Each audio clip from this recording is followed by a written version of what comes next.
In the final days of World War II, as Europe burned and borders vanished, thousands of children disappeared into the forests of East Prussia and Lithuania. Their parents were gone, their homes destroyed, and their names forgotten. They hunted, begged, and stole to survive, wild, hungry, and alone. Locals called them the Wolf children. For years, they lived like ghosts, hiding from soldiers and starvation, surviving only through instinct and the kindness of strangers. Most of the world never knew they existed, but behind every pair of frightened eyes was a story of loss, of resilience, and of the will to live when everything else was gone. This is the haunting, true story of Europe's forgotten orphans, the Wolf children of Lithuania. During the final chaotic months of World War II, a tragedy of silence and starvation unfolded in the eastern corners of Europe. As the Red Army advanced into East Prussia in 1944 and 1945, the once peaceful villages and towns of what was then German territory were engulfed by fire, terror, and desperation. Families were separated in the chaos of evacuation, fathers were lost to the war, and mothers struggled to protect their children as front lines shifted and bombs fell without mercy.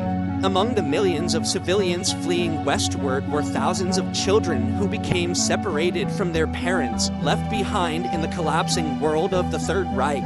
These lost and abandoned children wander through the ruins and forests of East Prussia and Lithuania. History would later call them the Wolf children. The name Wolf children was not given out of cruelty, but as a grim reflection of how these children survived like wolves. They roamed through forests, scavenged for food, and learned to hide from those who might harm them. When Germany's eastern provinces fell under Soviet control, East Prussia was cut off from the rest of the world. The once thriving city of Königsberg became Kaliningrad, a Soviet military zone, and all contact with the outside world disappeared. The children who had been separated from their families suddenly found themselves alone in an occupied and hostile land.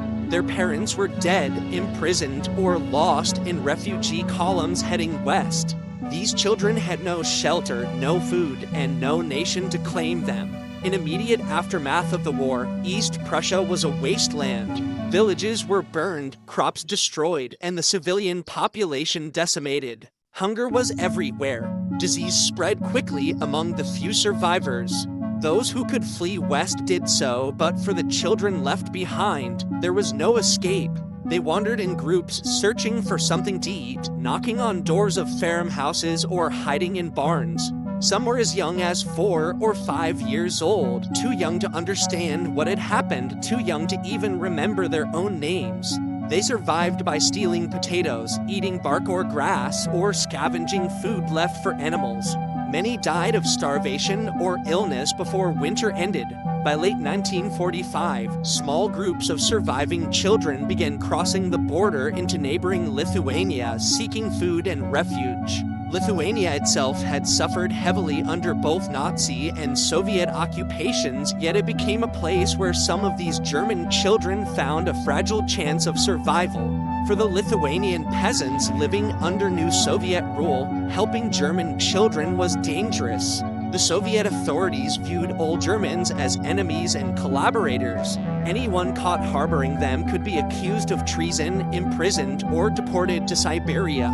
Despite this risk, many Lithuanian families opened their doors to the hungry, barefoot children who appeared on their farms. The encounters were often simple and tragic.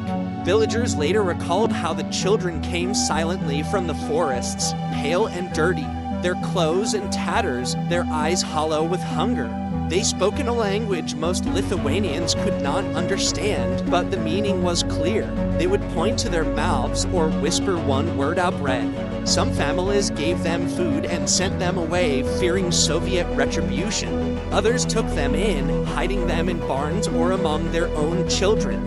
Over time, some were baptized, given Lithuanian names, and raised as part of the family. In this way, hundreds of Wolf children survived and grew up as Lithuanians, their German origins buried under layers of fear and silence. Life for these children remained harsh even after finding shelter. Lithuania in the post-war years was poor, devastated, and under strict Soviet control.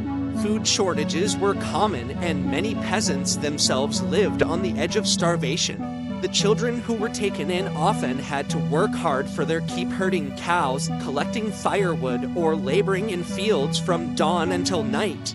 Education was rare, and official documents were almost impossible to obtain since the children had no birth certificates or proof of identity.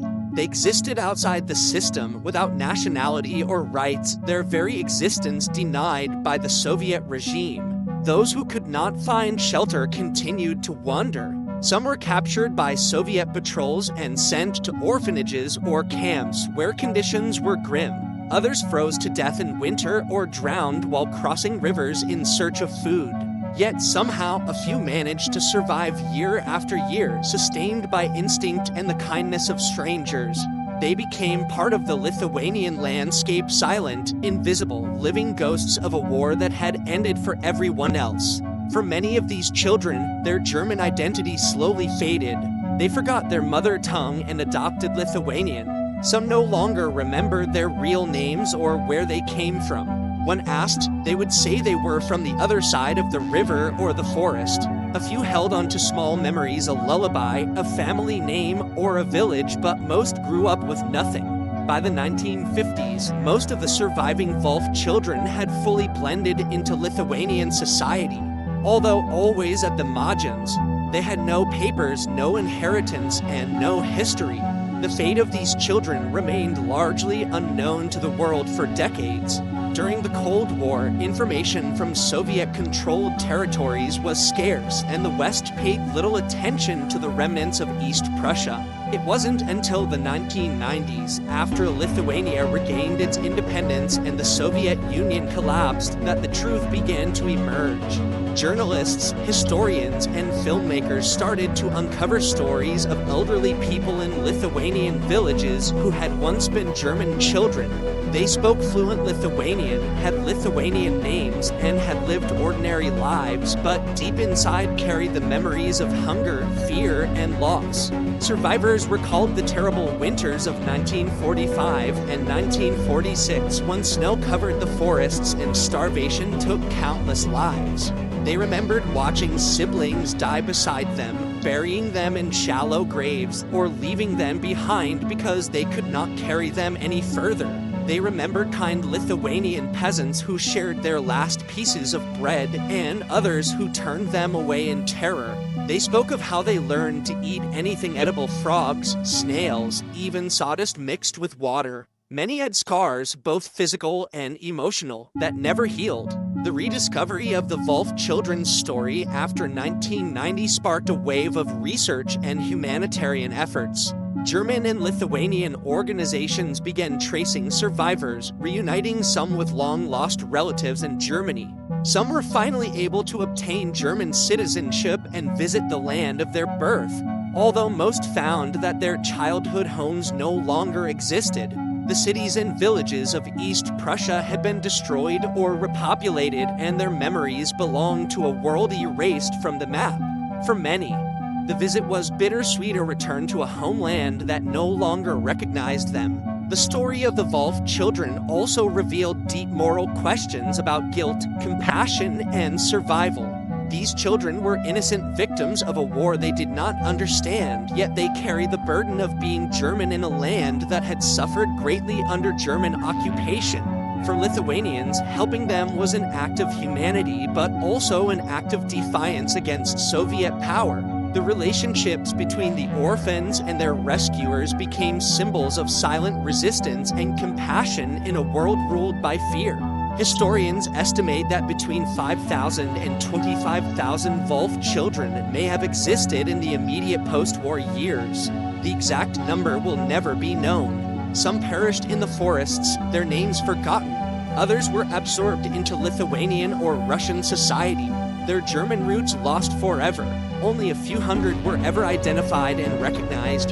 For those who survived into old age, the recognition that came after the fall of the Soviet Union brought a mixture of relief and sorrow. They were finally seen, but their lost years could never be reclaimed. Today, In both Germany and Lithuania, memorials and small museums honor the memory of the Wolf children.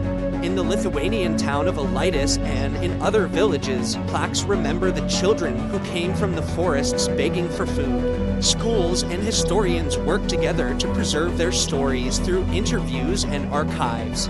Yet many survivors have passed away, taking their memories with them. What remains are fragments, letters, faded photographs, and the words of those who remember the children who appeared from nowhere in the aftermath of war. The story of the Wolf children is a reminder of what happens when society collapses and humanity is left to fend for itself. It shows how war destroys not only armies and nations, but also the fragile fabric of family and childhood. These children were victims not of ideology, but of indifference. They were left behind in a no-man's land between two worlds, the defeated Germany they could never return to, and the occupied Lithuania where they were never fully accepted. In remembering them, Europe confronts one of its lesser-known tragedies. The Wolf children challenge us to look beyond national boundaries and see the shared human cost of war. They were neither soldiers nor aggressors, but children caught between revenge and survival. Their suffering reminds us that even in victory, there is loss.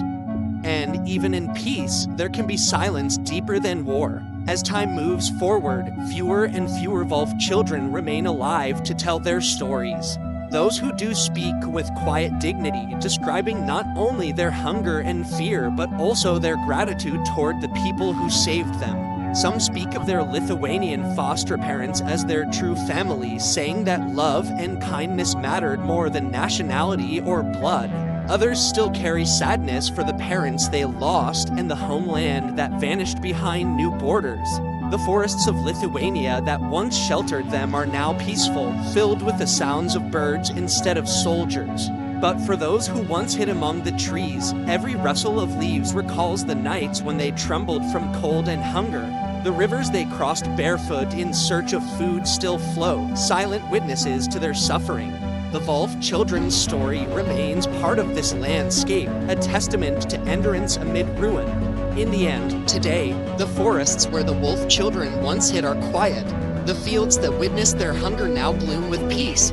But their story still whispers through the trees, a reminder of how war destroys not only cities, but childhood itself. Most of these children never found their families, their names, or their homeland again. Yet somehow, they survived. They built new lives, carried their pain in silence, and taught the world that humanity can exist even in its darkest hour. The Wolf children of Lithuania were more than victims, they were survivors, living proof that compassion can outlast cruelty. Their voices may fade with time, but their story will forever remind us, even in the ruins of war, kindness is the one thing that can never be conquered.